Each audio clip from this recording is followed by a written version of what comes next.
Hello, welcome to this video. So today I want to sit down and talk to you about my experience sitting a 10-day Vipassana course while I was pregnant. So I sat this Vipassana course when I was 28 weeks pregnant. I'm currently 32 weeks pregnant, so about a month later, I finally feel like I've sort of integrated, processed the experience. I'm ready to share that with you. So I kind of wanted to dive in, just touching on what is Vipassana, just for anyone here that's watching this that isn't super familiar or wants some more detail about what this retreat entails. So the sitting that I went to was in Herefordshire, and the centre is called Dharma Deepa. So this is a Vipassana sitting, generally is a 10-day retreat. They call it a retreat. Or a course. I think it's probably more of a course than a retreat. But so you sit for 10 days at a Vipassana centre.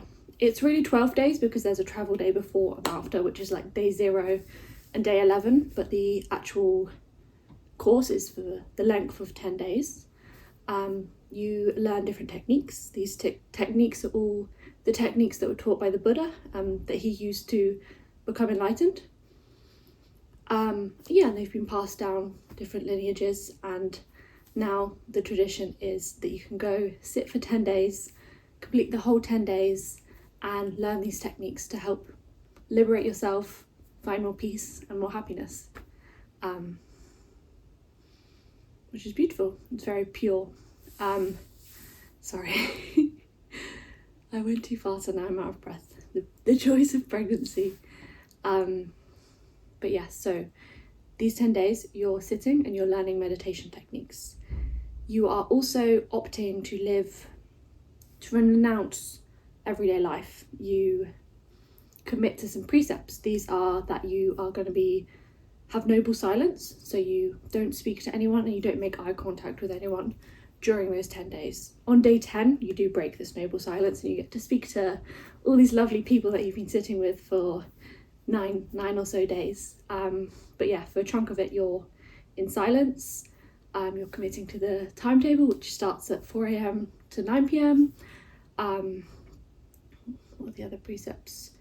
Generally, most students are eating breakfast and lunch, and then having fruit if they're a new student, meaning it's their first time, or lemon water if they're an old student, meaning they've sat a course before.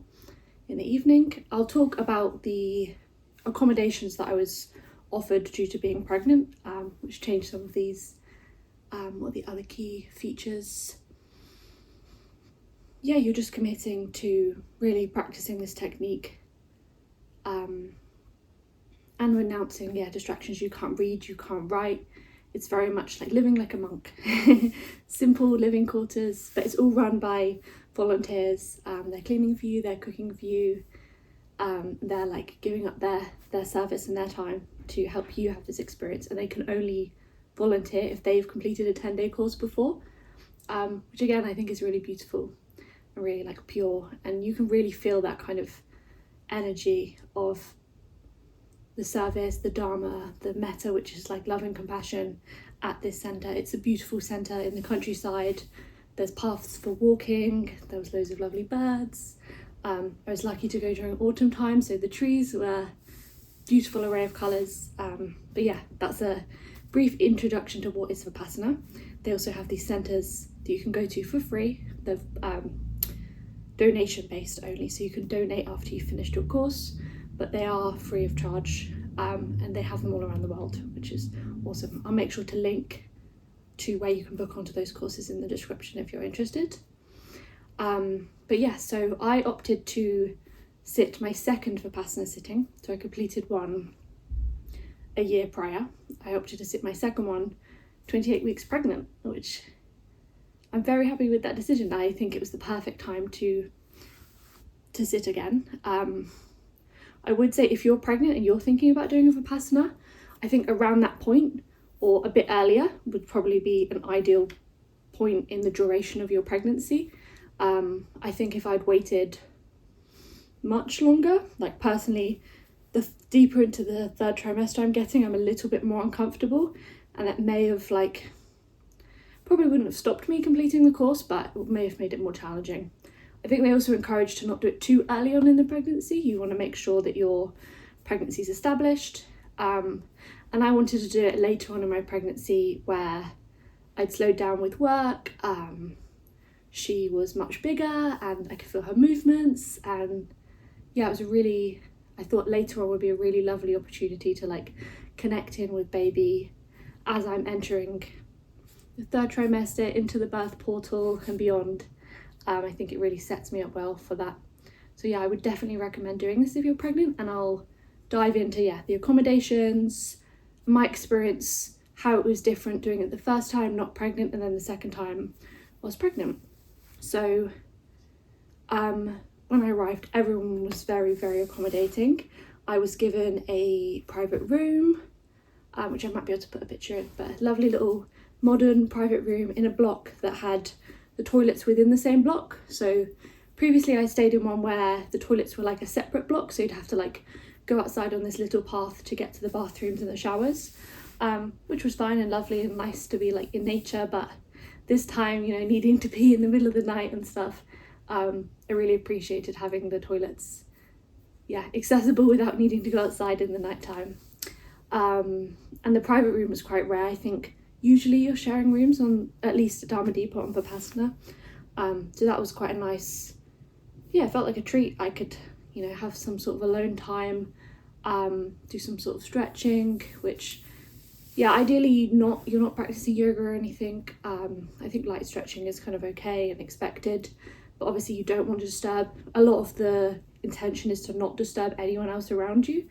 So I think that's why things like yoga aren't encouraged. But because I had this private room, I felt that it was okay for me to sort of stretch and ease some of those aches and pains a little bit, without distracting anyone, because obviously I was on my own. The other accommodations, I was given a box that I could take back to my room. I could bring it to the food hall and back to my room, and it had snacks in it, and I could ask for more snacks.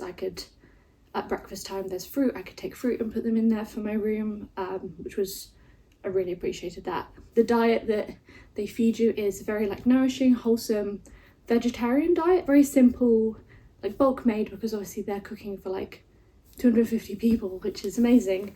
But very different to the way I usually eat. I usually eat very like nutrient dense, rich, packed foods with like meats and cheese and dairy and things. So I definitely felt that adjustment. I made sure to bring my prenatals and my beef organ supplements with me. I probably would have packed some like electrolytes, maybe some like collagen powder and things, if I was to go again. But I felt that affect me in the last few days, but it's a drop in the ocean. I think all the nutritious food I'd eaten before, even before pregnancy, meant I had a lot of stores, so it wasn't a problem. Just something to bear in mind. I think if you're not used to a vegetarian diet, it's good to like lean into those snacks that they offer you and maybe just really nourish yourself before you attend. I had extra snacks. I had an warm evening meal as well, which the other students don't get, which was also very much appreciated. I met with the teacher on day 1 at lunchtime.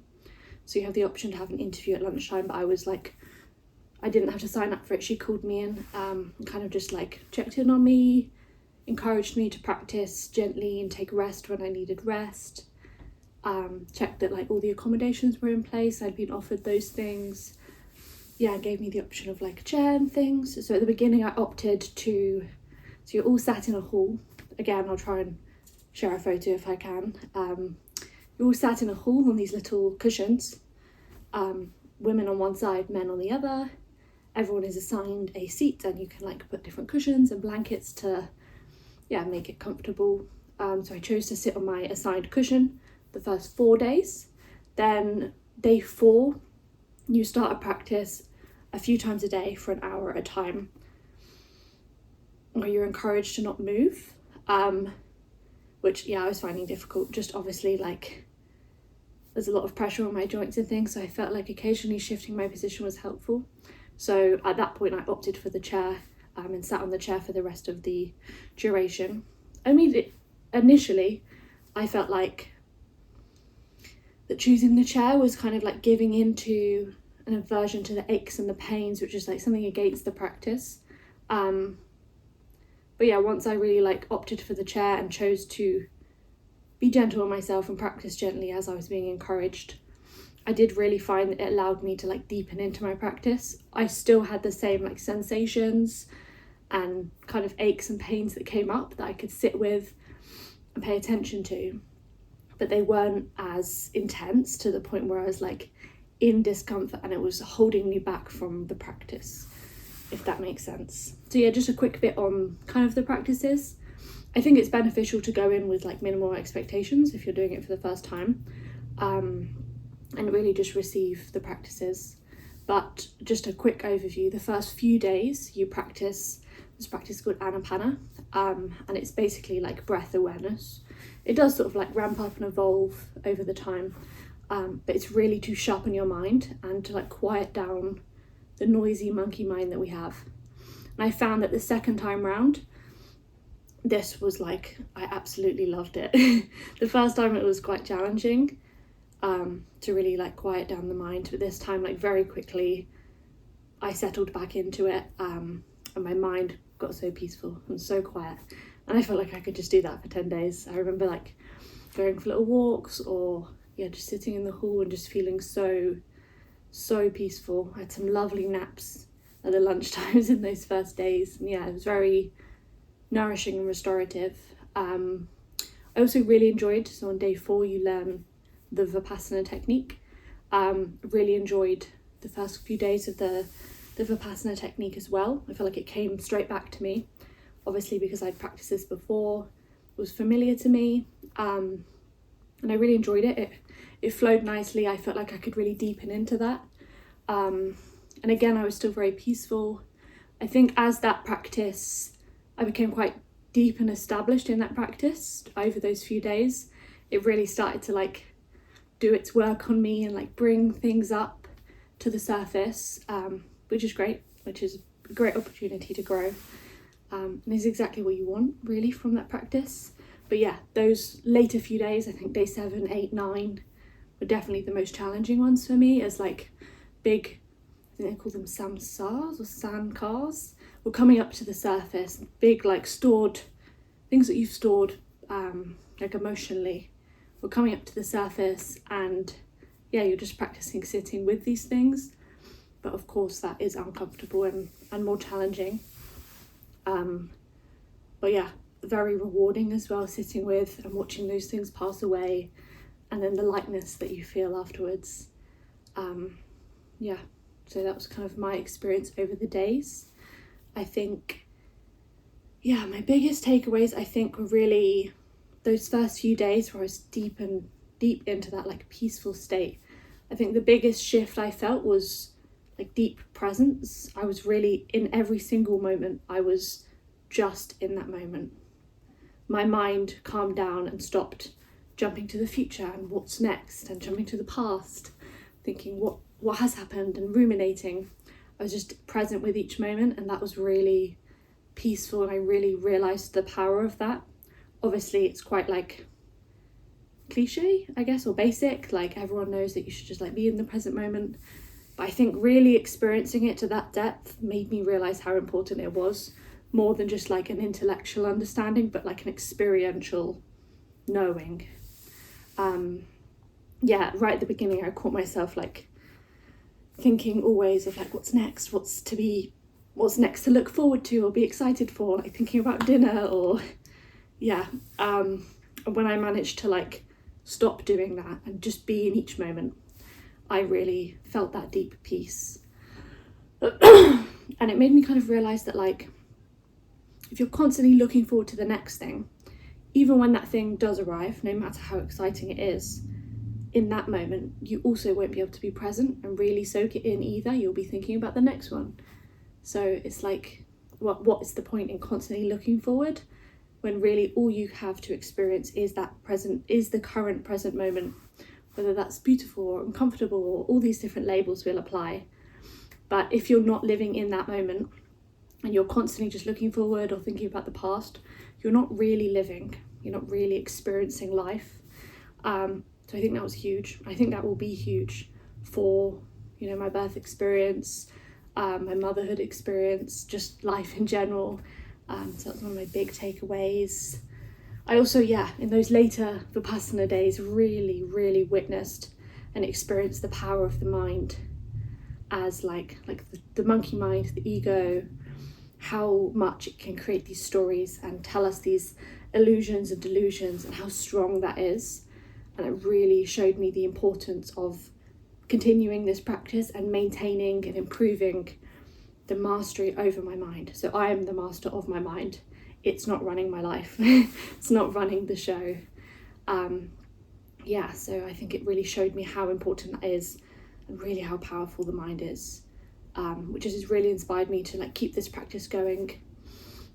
Since the retreat, I've been practicing at least once a day, sometimes twice a day when I can. I hope to continue that on. Obviously, we'll see how that goes with a new little baby. I can check in the future and share how Vipassana is affecting my motherhood experience too, if that's something you're interested in. What else did I take away this time? I think I really felt a lot more compassion for people who aren't kind of growing in a way. So often before, I've struggled with people who I feel like are getting in their own way and they're self-sabotaging and they're not trying to improve themselves and trying to like seek happiness. But now I feel a lot more compassion for these people, because really they're ignorant, like they don't know any better. They don't have the tools. They haven't come across a practice like this that really gives you those practical tools to identify these patterns within yourself and actually work on them. And they're doing their best with what they've got. So I feel a lot more compassionate towards people like that, which was a shift for me. I think one thing that stuck with me from his discourses. So each evening you sit for an hour in the hall and you watch Goenka, the teacher, do a discourse, which is him kind of like sharing wisdom, talking about the practice, telling lots of stories. Sometimes he's very funny, which is nice. One of the things that stuck from that was how when other people in the world are struggling themselves, or they have their own patterns or their own stored emotions, they may mostly unconsciously try and project those to you. And when you're in that experience, that's almost like they're giving you this gift. You don't have to accept it, but like really their emotions and their challenges are their responsibility. You don't have to take that on. Sometimes I've like burdened myself with like keeping people happy, keeping the peace, that like people pleaser mentality. And I think I really resonated with that he was telling of like, it's not your responsibility to fix other people's problems and other people's emotions, and actually you can't solve that for them. They're the only ones that can really solve those deep-rooted problems for themselves. So that was powerful as well. And then I'm just going to touch a tiny bit on day 10. Like I mentioned, you speak again, and this was so beautiful and so joyful, as it was last time, and I think it probably always is after all that time of like solitude. It's so lovely to connect with other people who are also in the same situation as you and who've also been through this journey alongside you, but in their own little solitude bubbles. It was really lovely having so many women come up to me and mention like the pregnancy and how it's a lovely time to do this. A lot of like the younger women were inspired and like, if I'm ever pregnant, I would love to sit a Vipassana too. Which really, it felt full circle for me. During my first Vipassana, there were 3 pregnant women as well. That really is one of the reasons I was inspired to sit during this experience. And I love that I've hopefully inspired that in some women too. There's this concept of a Dharma baby, which is a baby that's in the womb whilst you're practicing or doing a Vipassana sitting. And the idea is that you're planting a seed of Dharma in them, planting a seed of that like wisdom, that peace, that Zen within them. I really hope that's true. I hope that had a positive impact on her and her nervous system and her peace. And I think that does intuitively make sense if I'm modelling to her almost through my nervous system of like these things coming up, these maybe emotions or sadness or grief or anger or things coming up, but me remaining peaceful with them, just witnessing them, not having a nervous system or reaction or response to them, and just letting them pass, and kind of like modelling or wiring that into her nervous system too. I don't know if that's how it works, but I love that idea, and I think that even if it's not, deepening into my ability to do that will help me model that to her when she's here, and I really hope that that will help teach her things, definitely, and help her have a peaceful, happy life.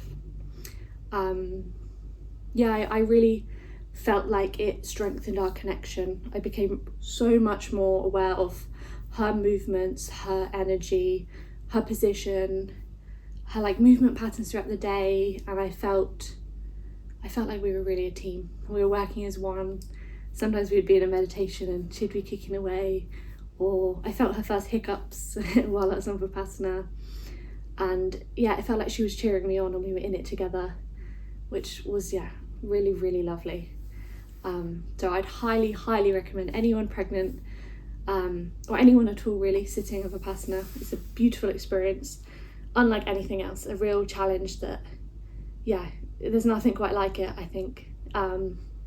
Saying that, I feel like there's some mirrors to a physiological birth and that like birth portal in Vipassana, which maybe I'll dig into in the future, or hopefully I can sit down and share my birth experience and touch on some of those things then. So thank you so much for watching. Feel free to drop any questions below or reach out to me on socials if you have any questions about the centre, the retreat, my experiences whilst doing it pregnant, any questions at all. Always happy to chat.